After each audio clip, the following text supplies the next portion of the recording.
Welcome back friends. Study with ज्ञान प्रकाश में आपका बहुत बहुत स्वागत है। तारीख है आज की 10 सितंबर। आइए शुरू करते हैं आज के डेली करंट अफेयर। लेकिन सबसे पहले करेंगे रिवीजन स्टैटिक जीके के कुछ बहुत ही महत्वपूर्ण प्रश्नों का।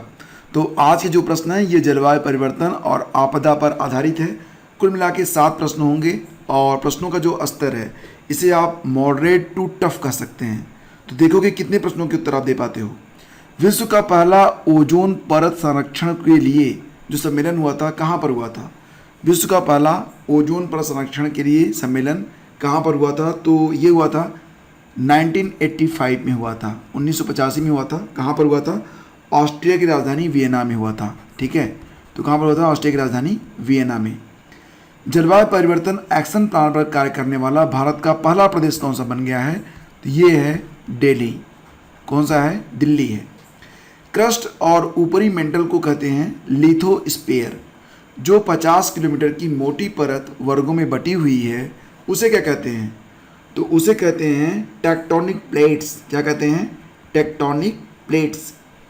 और भूकंप की तीव्रता का मापक होता है रिक्टर स्केल। तो यहाँ पर प्रश्न ये है कि रिक्टर स्केल का आविष्कार किसने किया है?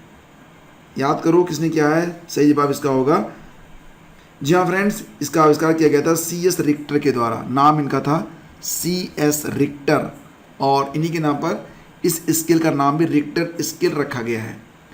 सिविल रणनीति जो कि मैड्रिड एक्शन प्लान में अपनाई गई थी, यह किससे संबंधित है? सिविल स्ट्रेटजी के बारे में प्रश्न है और ये संबंधित है किससे? वन्य जीव रिजर्व से, वाइल्ड लाइफ रिजर्व से संबंधित है ये सिविल रणनीति।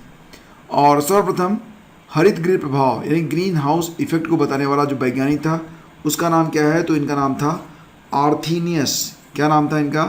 आर्थीनियस। ठीक है, तो इसको आपको याद रखना है। और भारत के कितने भूभाग में विभिन्न प्रबलताओं के भूकंपों का खतरा रहता है? तो लगभग कितना? 60%। ठीक है। और अब एक प्रश्न आपसे, इसका उत्तर आप नीचे बताइए कमेंट करके कि भारत की निम्नलिखित जनजातियों में कौन सी जनजाति वनेश्वर त्यौहार को मनाती है? वनेश्वर त्यौहार मनाने वाली जनजाति कौन सी है? और ये प्रश्न पूछा गया था SSC दिल्ली पुलिस कांस्टेबल परीक्षा 2020 में। तो नीचे कमेंट करके आप बताइए, मैं इसका उत्तर दूंगा आपको वीडियो के अंत में। और अब शुरू करते हैं आज के डेली करंट अफेयर। ये रहा पहला प्रश्न, बताओ कि विश्व साक्षरता दिवस कब मनाया गया? तो इसका उत्तर हो जाएगा 8 सितंबर को। ऑप्शन ए इसका यहाँ पर बिल्कुल करेक्ट है। तो 8 सितंबर को मनाया जाता है इंटरनेशनल लिटरेसी डे। और इस साल की थीम याद रख लेना, थीम है literacy for a human centred recovery narrowing the digital divide. ठीक है, ये थीम है। और संयुक्त राष्ट्र शैक्षिक वैज्ञानिक और सांस्कृतिक संगठन यानी कि यूनेस्को ने 1966 में 8 सितंबर को अंतर्राष्ट्रीय साक्षरता दिवस के रूप में घोषित किया था। तब से हर वर्ष इसे इसी दिन मनाया जाता है। और इस साल की थीम है ह्यूमन सेंटर्ड रिकवरी के लिए साक्षरता, डिजिटल डिवाइड को कम करना। तो साक्षरता संयुक्त राष्ट्र सतत विकास लक्ष्य यानी कि जो SDG टारगेट हैं, SDG के लक्ष्य हैं, उसमें भी साक्षरता एक महत्वपूर्ण एजेंडा है। और सतत विकास के लिए भी संयुक्त राष्ट्र के 2030 के एजेंडे का यह एक प्रमुख घटक भी है। तो ये बड़ा इंपॉर्टेंट क्वेश्चन है। विश्व साक्षरता दिवस ये होता है 8 सितंबर को। और एक दिवस अभी हाल ही में मनाया गया, कौन सा? विश्व फिजियोथेरेपी दिवस। तो ये कब मनाया गया? तो ये भी मनाया गया था 8 सितंबर को ही। तो ऑप्शन बी इसका करेक्ट है। 8 सितंबर को अब 2 दिवस हो गए, विश्व साक्षरता दिवस और विश्व फिजियोथेरेपी दिवस। तो फिजियोथेरेपी के बारे में आप निश्चित रूप से जानते होंगे फ्रेंड्स। आपको बता दें कि दुनिया में एकमात्र संगठन जो दुनिया के सभी भौतिक चिकित्सक या फिजियोथेरेपिस्ट का प्रतिनिधित्व करता है वह विश्व भौतिक चिकित्सा परिसंघ यानी कि WCPT है। इसकी स्थापना हुई 8 सितंबर 1951 में। और इसे आमतौर पर वर्ल्ड फिजियोथेरेपी भी कहा जाता है।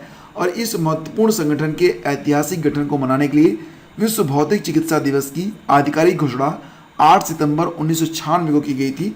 तब से विश्व भौतिक चिकित्सा दिवस दुनिया भर में बड़े उत्साह के साथ मनाया जाता है। और हर साल संगठन विश्व भौतिक चिकित्सा दिवस या फिजियोथेरेपिस्ट डे को अलग अलग थीम के साथ मनाता है। 2021 की थीम है रिहेबिलिटेशन एंड लॉन्ग कोविड-19। तो ये आपको याद रखना है। हाल ही में किस राज्य की राज्यपाल बेबी रानी मौर्य ने राष्ट्रपति को अपना इस्तीफा सौंप दिया है? तो उत्तर हो जाएगा यहाँ पर ऑप्शन, जी हाँ फ्रेंड्स, यहाँ पर ऑप्शन ई इसका आंसर हो जाएगा, यानी कि उत्तराखंड की ये राज्यपाल थी और इन्होंने अभी हाल ही में अपना इस्तीफा राष्ट्रपति को सौंप दिया है। तो बेबी रानी मौर्य ने उत्तराखंड के राज्यपाल के पद से इस्तीफा दे दिया है। उन्होंने राष्ट्रपति रामनाथ कोविंद को अपना इस्तीफा सौंपा। 64 साल की बेबी रानी मौर्य को साल 2018 के अगस्त में उत्तराखंड का राज्यपाल बनाया गया था। दलित नेता बेबी रानी मौर्य 2007 में यूपी विधानसभा चुनाव में एतमादपुर सीट से चुनाव लड़ी थी और उन्होंने जीत भी दर्ज की थी। अब ये बताओ कि नेक्स्ट ईयर यानी कि 2022 में जो 5 राज्य हैं जहाँ पर चुनाव होने हैं, कौन कौन से राज्य हैं, तो इनको आप याद रख लो। एक तो पंजाब में होगा, फिर यूपी में होगा, यूके यानी कि उत्तराखंड में भी होगा, मणिपुर में होगा, ये हो गए 4। एक जगह और होगा, कहाँ पर होगा, तो ये गोवा में होगा। और देखिए फ्रेंड्स, आपकी परीक्षाएं आपके लिए सब कुछ हैं। परीक्षाओं से आप बिल्कुल घबराया मत करो। जब भी परीक्षाएं आएँ तो उनका डट कर आप सामना किया करो। और अब आपकी परीक्षाएं सामने आ ही गई हैं तो उसकी तैयारी भी आपको कमर कस के करनी चाहिए। एक बार मुंहतोड़ जवाब दीजिए और इस बार सब कुछ धुआं धुआं कर दीजिए। मतलब ये कि इस बार सफलता निश्चित कर लीजिए। इसके लिए आपको रिवीजन करना होगा, प्रैक्टिस करनी होगी, तो करिए। और अगर करंट अफेयर की प्रैक्टिस करना चाहते हैं तो इसके लिए आपकी हेल्प हमारी पीडीएफ से हो सकती है। तो पीडीएफ अगर आपने अभी तक परचेज नहीं किया है तो वीडियो के डिस्क्रिप्शन में आपको लिंक मिलेगा, उस पर क्लिक करके पीडीएफ को आप डाउनलोड कर सकते हैं। आगे बढ़ते हैं। हाल ही में कितने शिक्षकों को राष्ट्रीय शिक्षक पुरस्कार का सम्मान दिया गया, तो उत्तर हो जाएगा कुल मिला के 44 शिक्षकों को। और उत्तर प्रदेश से कितने रहे, 2 शिक्षक रहे। और इन 44 शिक्षकों में महिलाएं कितनी हैं, 9 हैं। तो ये कुछ इंपॉर्टेंट कीज़ हैं जो कि आपको याद रखने हैं। तो आपको बता दें कि जो उत्तर प्रदेश के 2 शिक्षक हैं उनके नाम हैं तृप्ति महौर, ये हैं राजकीय बालिका इंटर कॉलेज रामपुर उत्तर प्रदेश की, और एक है मनीष कुमार जो कि junior high school Shivganj Uttar Pradesh के हैं। तो राष्ट्रीय शिक्षक पुरस्कार 2021 ये कब दिया गया, 5 सितंबर को दिया गया। चयनित शिक्षकों में महाराष्ट्र, तेलंगाना, असम, आंध्र प्रदेश, सिक्किम, तमिलनाडु, ओडिशा, गुजरात, बिहार, राजस्थान, उत्तर प्रदेश के 2-2 शिक्षक हैं। और इस साल पुरस्कार पाने वाले में 9 महिलाएं हैं। ये आपको जरूर याद रखना है। मुझे लगता है कि एग्जाम में यही पूछा जाएगा कि 44 शिक्षक जिन्होंने राष्ट्रीय शिक्षक पुरस्कार इस साल प्राप्त किया है 2021 में, उसमें महिलाएं कितनी हैं। तो महिलाओं की संख्या पूछी जा सकती है, तो आपको याद रखना है। हाल ही में किसे इंटरनेशनल रोड फेडरेशन इंडिया का अध्यक्ष चुना गया है, तो उत्तर हो जाएगा यहाँ पर सतीश पारेख। ठीक है। और यहाँ पर जो बाकी के विकल्प हैं ये भी बड़े इंपॉर्टेंट हैं, सभी के बारे में आपको पता होना चाहिए। तो क्रम से मैं आपको बताने वाला हूँ यहाँ पर। तो सबसे पहले बात करते हैं सतीश पारेख के बारे में। तो फ्रेंड्स, सतीश पारेख ये अशोक बिल्डकॉन के प्रबंध निदेशक और प्रमोटर हैं और इनको जो है हाल ही में इंटरनेशनल रोड फेडरेशन इंडिया के अध्यक्ष के तौर पर इनकी जो नियुक्ति की गई है। और ये भी जान लो कि इंटरनेशनल रोड फेडरेशन की स्थापना हुई थी 1948 में। मुख्यालय कहाँ पर है, जिनेवा स्विट्जरलैंड में है। और अब बात करते हैं अन्य विकल्पों के बारे में। तो सबसे पहले बात करते हैं रमेश नारायण के बारे में। तो रमेश नारायण को अभी AFAA full form Asian federation of advertising association का जो हॉल ऑफ फेम है उसमें यह नाम शामिल किया गया था। ठीक है। और संजय अरोड़ा का नाम भी आप जानते होंगे, इन्हें ITBP का DG बनाया गया था, ITBP का। और अभी हाल ही में BSF के DG भी नए नियुक्त किए गए हैं। उनका नाम क्या है, उनका नाम है पंकज कुमार सिंह। अच्छा, ये बता दो कि CBDT के जो अध्यक्ष हैं उनका नाम क्या है, अभी हाल ही में नियुक्ति हुई है, इनका नाम है JB महापात्रा। और राष्ट्रीय इस्पात निगम लिमिटेड के अध्यक्ष बनाए गए हैं कौन, ये बनाए गए हैं अतुल भट्ट। क्या नाम है, अतुल भट्ट। ये कौन है, ये राष्ट्रीय इस्पात निगम लिमिटेड के अध्यक्ष बनाए गए हैं। अब एक प्रश्न का उत्तर आप दे दो, NIA का जो महानिदेशक बनाया गया है उनका नाम क्या है। NIA के महानिदेशक कौन बनाए गए हैं ये आपको बताना है। चलो बता देता हूँ, इनका नाम है कुलदीप सिंह। ठीक है, आगे बढ़ते हैं। हाल ही में रजनी कौल का निधन हो गया है, तो उनका संबंध किससे था, तो वो एक जानी मानी पत्रकार थी। ऑप्शन ए इसका बिल्कुल सही विकल्प है। तो BBC की पहली हिंदी समाचार वाचिका रजनी कौल का हरियाणा के फरीदाबाद में मंगलवार को निधन हो गया। और पहली बार BBC पर लगभग 60 साल पहले हिंदी समाचार बुलेटिन पढ़ाने वाली प्रतिष्ठित प्रसारक कौल जो थी, उनकी उम्र वर्तमान में कितनी थी, 93 ईयर थी। कौल का जन्म पेशावर में हुआ था जो कि अब पाकिस्तान में है। उन्होंने नई दिल्ली में ऑल इंडिया रेडियो के साथ काम किया था। बाद में वाशिंगटन में वॉइस ऑफ अमेरिका से भी वो जुड़ी थी। और इसके बाद उन्होंने लंदन में BBC के साथ जाकर काम किया। तो रजनी कौल जी अब हमारे बीच नहीं है।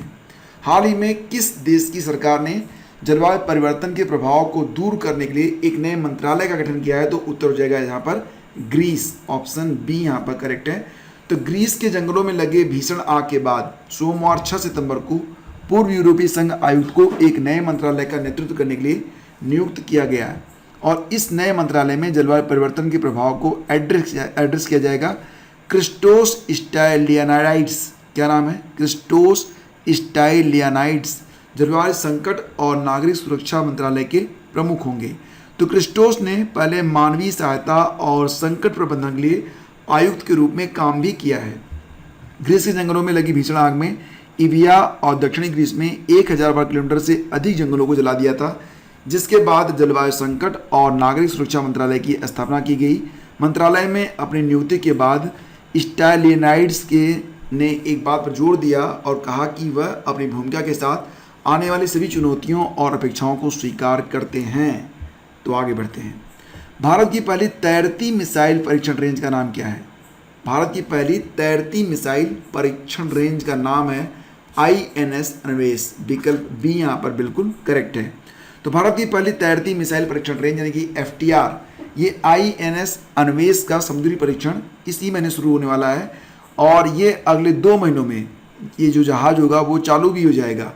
याद रखना कि कोचिन शिपयार्ड द्वारा निर्मित और DRDO द्वारा डिजाइन किए गए लगभग 9000 टन के जहाज का उपयोग आबादी या समुद्री यातायात के साथ साथ खतरे के बिना हिंद महासागर के अंदर 1500 किलोमीटर की दूरी तक मिसाइलों का परीक्षण करने के लिए भी किया जाएगा। भारत को इस साल कम से कम 4 जहाज़ों को लागू करने की उम्मीद है, मतलब 4 जहाज चालू होंगे। कौन कौन से? बैलिस्टिक मिसाइल ट्रैकिंग जहाज INS ध्रुव, इसको जो है 10 सितंबर को राष्ट्रीय अनुसंधान तकनीकी संगठन यानी कि NTRO को सौंप दिया जाएगा।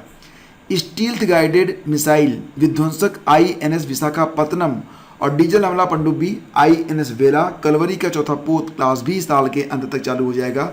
तो कुल मिला के 4 जहाज चालू हो जाएंगे इस साल के अंत तक। टोक्यो पैरालंपिक में पदक जीतने वाले पहले IAS कौन बने हैं? तो उत्तर हो जाएगा यहाँ पर सुहास एतिराज, ऑप्शन 20 का यहाँ पर बिल्कुल करेक्ट है। और सुहास एतिराज जी वर्तमान में नोएडा के जिलाधिकारी भी हैं। तो कर्नाटक के छोटे से शहर सिगोमा में जन्मे सुहास एलवाई ने अपनी तकदीर को अपने हाथों से लिखा है। जन्म से ही पैर से विकलांग सुहास शुरुआत से ही IAS नहीं बनना चाहते थे, लेकिन आगे चलकर वो IAS बन गए और वो देश के पहले ऐसे अधिकारी हैं जिन्हें पैरालंपिक में हिस्सा लेने का मौका मिला। और उन्होंने कौन सा मेडल जीता था? उन्होंने सिल्वर मेडल जीता था। आपको याद होगा इनके बारे में। आगे बढ़ते हैं। ऑसिनडेक्स 2021 युद्धाभ्यास भारतीय नौसेना किस देश के साथ पूरा करती है? तो उत्तर हो जाएगा यहाँ पर ऑसिनडेक्स यानी कि ऑस्ट्रेलिया। तो यहाँ पर विकल्प ई यहाँ पर सही होगा, ऑस्ट्रेलिया के साथ। ठीक है, तो यहाँ पर नाम से ही स्पष्ट है। AUS that is Australia, IND that is Bharat, EX is for exercise. तो ऑसिनडेक्स आप शॉर्टकट यहाँ पर दिया गया है, तो आप इसको इस प्रकार से याद रखोगे तो बिल्कुल याद रहेगा।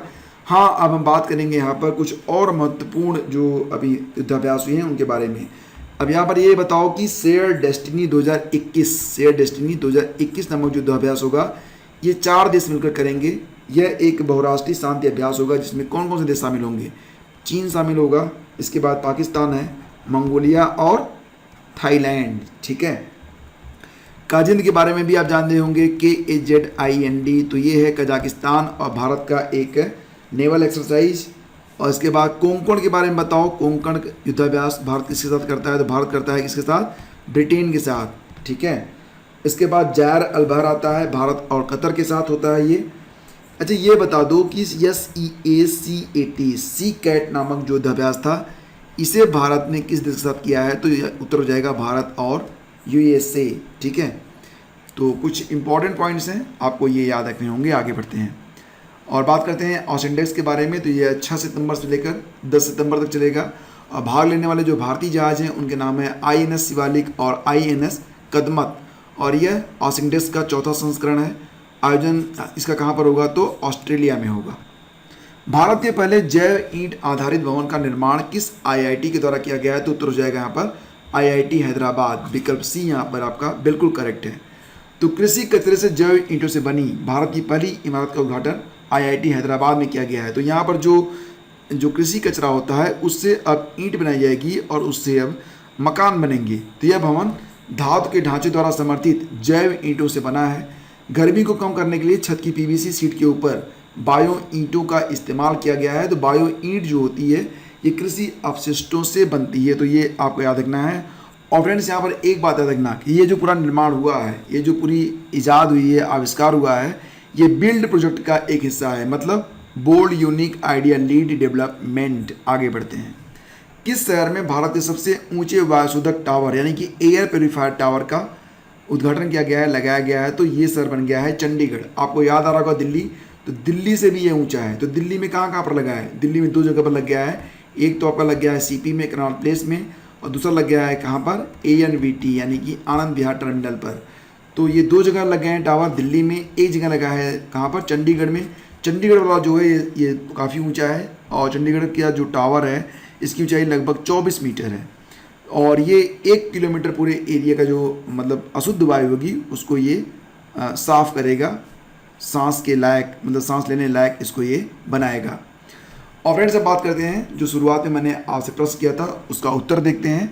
भारत की निम्नलिखित जनजातियों में कौन सी जनजाति बनेश्वर त्यौहार को मनाती है? तो उत्तर इसका है भील। तो याद रखना कि बनेश्वर मेला कहाँ पर लगता है? डूंगरपुर राजस्थान में लगता है।